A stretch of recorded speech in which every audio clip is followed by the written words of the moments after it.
My name is John Dyck. I lead an organization called the Smart Manufacturing Institute. We're the U.S. Official institute for helping the U.S. manufacturing community become more competitive, more productive, funded by the federal government. We're a consortia, which means we get to bring together the most interesting and the most thoughtful and the most capable thinkers in this space of smart manufacturing and solve the problems that no one company can solve on their own.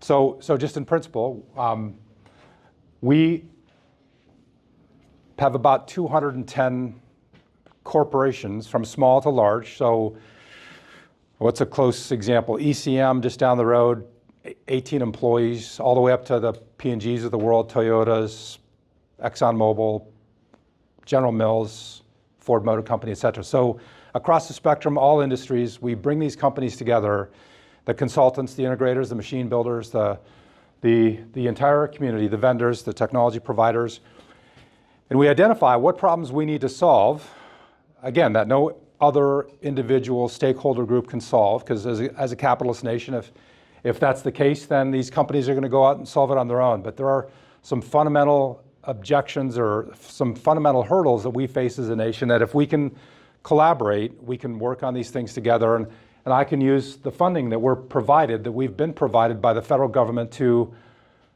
address those challenges, address those objections. So that's in a nutshell who we are. I've been the CEO here at CESMII for about 7.5 years. I live just 30 minutes east of here. We've got probably 3 or 4, we're a national institute. We're actually headquartered at UCLA. We've got 3 or 4 folks here in this vicinity, which is why it's a great honor for me to be here, kind of supporting the community in my backyard and engaging with the folks that are sort of here in this area. We're able to work together on solving these challenges. So our vision is to accelerate the democratization of smart manufacturing. How do we reduce the cost and complexity of using data to solve problems? I love Tanya's story. I love her approach, the sort of pragmatic approach of what is the sort of basic stuff that we need to run our operation in the most effective way possible. That, by the way, is a problem that most manufacturers miss, believe it or not.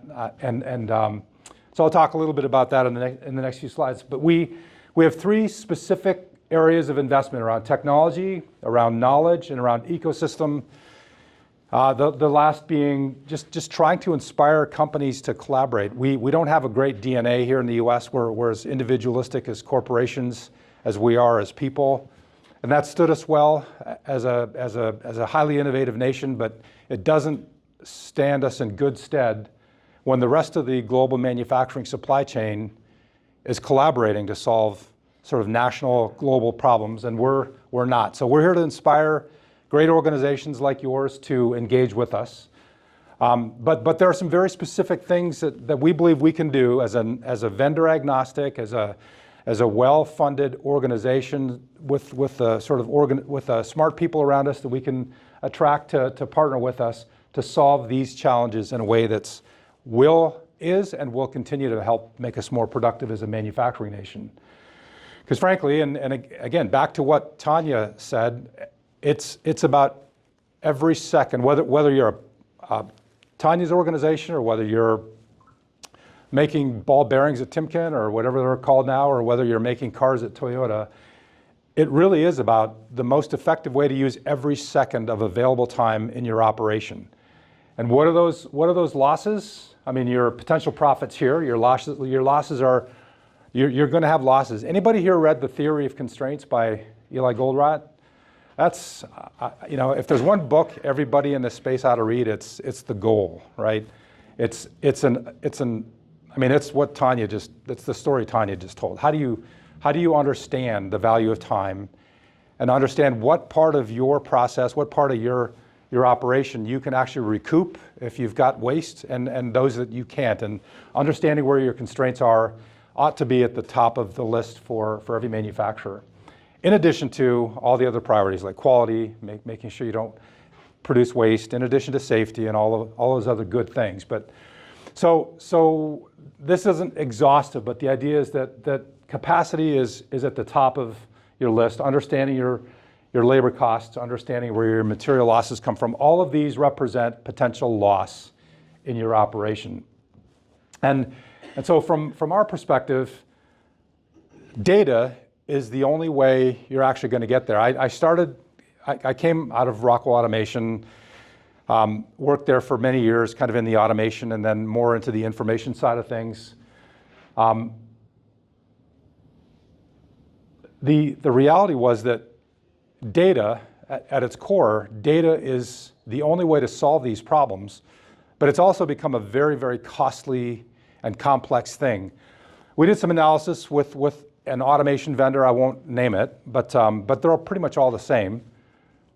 What does it take to bring one sensor, happen to be a thermocouple, into my PLC, configure it, log that thermocouple temperature in my HMI SCADA system, store it in my historian, and then put a trend in my portal. All of that in a homogeneous one vendor environment.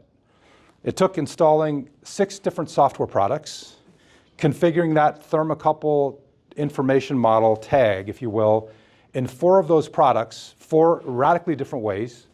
And it took 984 mouse clicks or keyboard strokes or mouse clicks to do that for one thermocouple. That's ridiculous.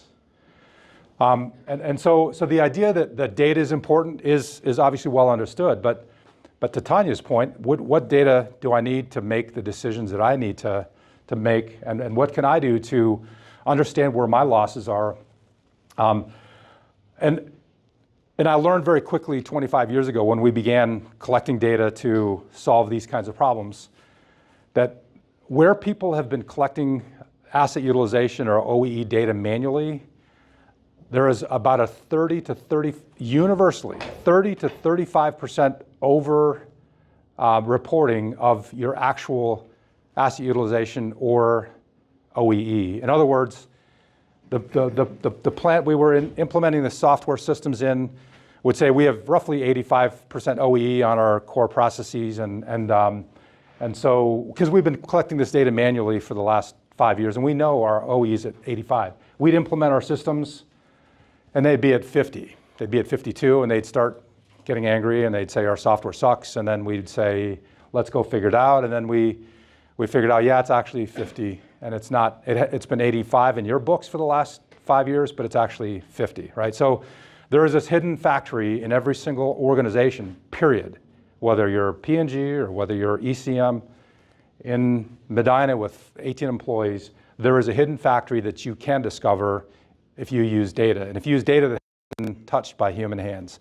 With no ill intent, absolutely no ill intent, people will do what you pay them to do, as Tanya discovered, and they'll do what's easiest, period. And that results in either, well, anyway, you understand. So in this one area of understanding your losses, there are losses as a function of uptime. I'm not here to educate you on this, but just to illustrate the point. Uptime losses, downtime losses, cycle time losses, quality losses. Those are where you're going to understand, if you can begin quantifying your losses like this, you're going to understand where your profit goes and what you can do, not just buying more equipment, but working on your constraints as an organization. So, what do you do about it? The most thoughtful manufacturers over the last several decades, the most innovative organizations, typically in the larger manufacturing enterprises, have this incredible installed base of manufacturing systems. This idea of using data to understand my constraints and solve my productivity challenges isn't new. The larger the operation, the more of these data silos you have. We work with one of the largest automotive, several of the large automotive brands in the nation.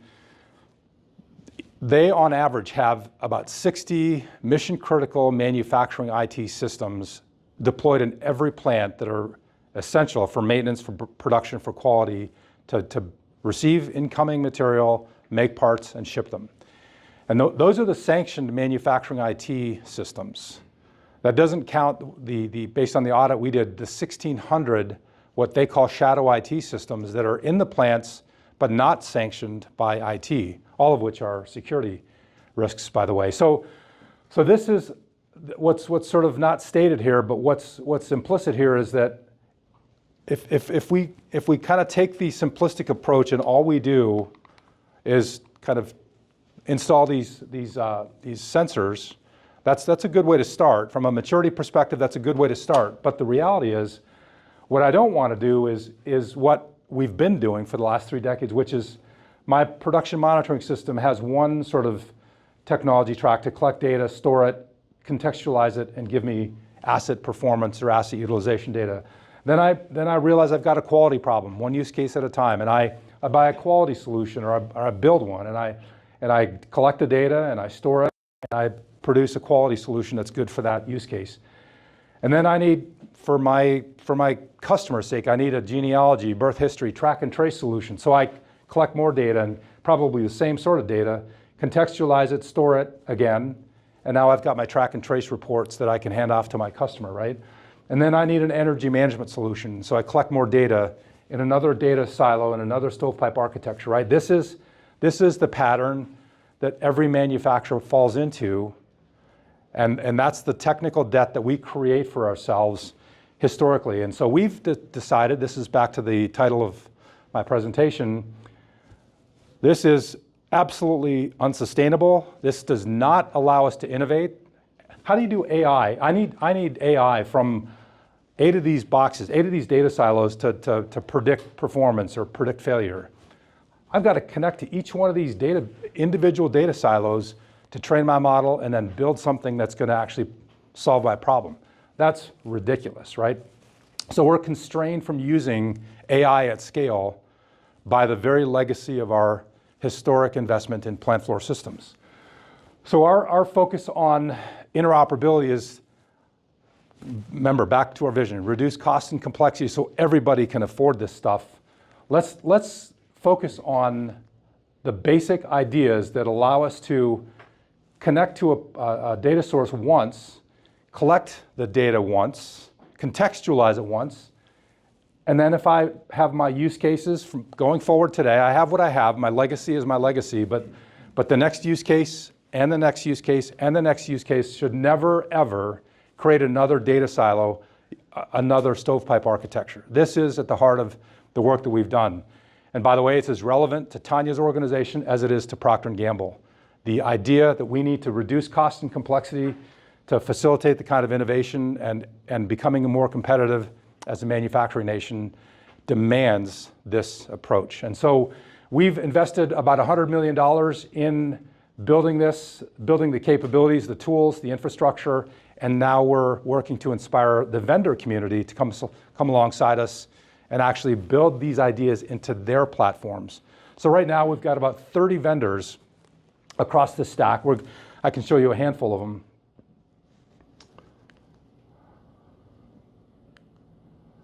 Including a couple, I don't need to drill into these, but inductive automation is probably one that most of you have heard of, probably heard of Microsoft, Full Bore, Rockwell, Siemens, Schneider, PTC, a bunch of great vendors, 30 vendors that are working with us to build these standards, dare I say, open APIs, standardized information models, this whole idea, bringing this whole idea of interoperability to life, right? The idea that with a machine tool that is 30, 40, 50 years old, that I can actually either point a $40 camera at it, and with about 2 hours worth of work, I can identify whether my operator's there or not.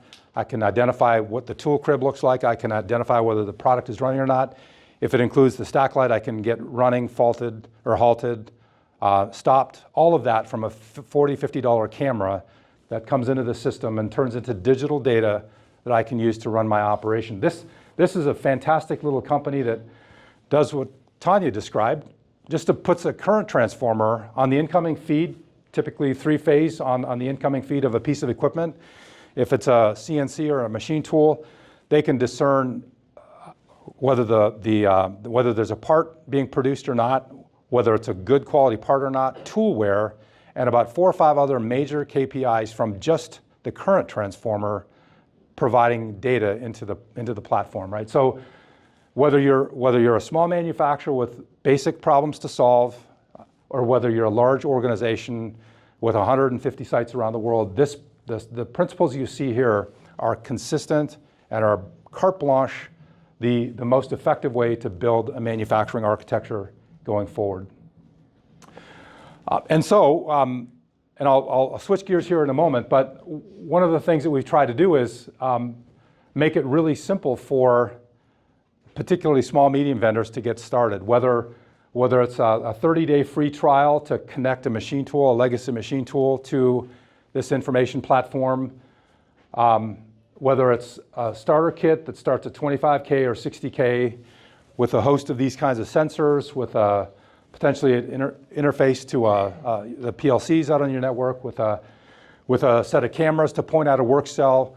There's different types of these starter kits, but we've convened our say, here's kind of smart manufacturing in a box. There's some training, there's some assessments that go along with this, some services, a solution, all of this. If it fits your particular use case, we have a really simple, compelling way to put that sort of starter kit, smart manufacturing in a box together for you to essentially prove out the value of these ideas. That said, we're not advocating kind of a technology-first solution or approach. The technology box was the first in our three-pillar vision. The second was knowledge. We learned very quickly when I first came here that there's a lot of consultants that serve and support the large enterprises, but there's really nobody effectively serving the small, medium manufacturing community. The MEPs do a good job across the country of trying to convene the small, medium manufacturing community, but fundamentally, there's a real lack of systematic, thoughtful, deep ways of assessing where a manufacturer is and developing the roadmap to get there. And so we've invested in that. We've invested both in the actual process to do that assessment. The next problem was, well, if we're going to do this at a national scale, we need certified smart manufacturing assessment roadmap professionals, which is a mouthful. But the whole point is we built that together with RPI at Work, which is a Rensselaer Polytechnic on the East Coast. We worked with them to build a certification process. It's essentially an 8-week, 2 hours a week in the evening for professionals to go through this certification process, do a test, and now we've got kind of a large, about close to 100 of these professionals, certified professionals, that are engaging small, medium manufacturers in their community, and we're actually kicking off launching a brand new process, which is literally hot off the press, where we're basically saying here's a kind of a 3-step process. If you're a small manufacturer, small, medium manufacturer, and you think that the road mapping process is important, and by the way, Tim Stewart is going to kind of close us off today who's thankfully is one of our certified professionals. If you think a roadmap is the place to start, and that's certainly what we would advocate, there's 2 sort of 1-hour, self-serve 1-hour steps that allow us to acquaint you with what this looks like and allow you to acquaint us with who you are and what your challenges are. But you essentially just schedule your own kind of first meeting with one of these professionals. Actually, Mike Yost, Tim and Mike, put your hands up for a sec. Of course, they're at the back. They're good Baptists, I guess. They like sitting in the back.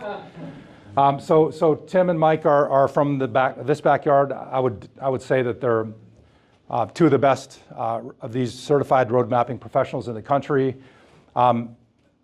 They're available for any manufacturer in this community to initiate this process go through this process, and the third step, if you choose to take it, is a paid engagement. The first 2 kind of 1-hour sessions are part of the process. You're not going to pay anything, but if you choose to engage in a process with us, with this certified road mapping professional, you're going to pay some modest sum for that engagement. So this is my final slide, just to say if you're interested in this journey or even in becoming one of our smart manufacturing certified professionals, join us. This is an exciting and a really important way for us to ensure that manufacturers, whether you're small, medium, or large, you're investing in ways that are future-proof. You're not going to invest in a technology that doesn't scale. And also, you're not going to put the cart before the horse and invest in technology before the organization's ready for it. It's so important, as you'll hear from Tim, that the basic premise being that, well, I'll just say it, probably over 99% of the manufacturers in this country don't have a digital manufacturing strategy. They have a business strategy that says we're here to make things and we're here to do it safely and we love our people. But how do we become a better manufacturing company with data? A digital or a smart manufacturing strategy. Companies don't have that yet. This is how we get there. A community of really thoughtful, well-educated, certified professionals helping you develop a baseline assessment for where your organization fits on a maturity level in 6 different dimensions. If I can read them here. Resilient supply chain, digital first strategy, excellent culture. Can't read the rest. Decision making, empowered workforce. Yes. And supply chain. Thank you. All right, Tim. So those are the 6 dimensions that this process will give you a kind of an as-is state for, and then obviously through that process you'll understand where on that list of 6 segments you need to invest to achieve your business outcomes as a manufacturing corporation. So anyway, this is what we're here to share with you today. That said, I've got a little bit of time, I think, yeah. Right? Would love to have a conversation with you on anything related to smart manufacturing. We're passionate about this topic. We know a thing or two. We'd love to talk.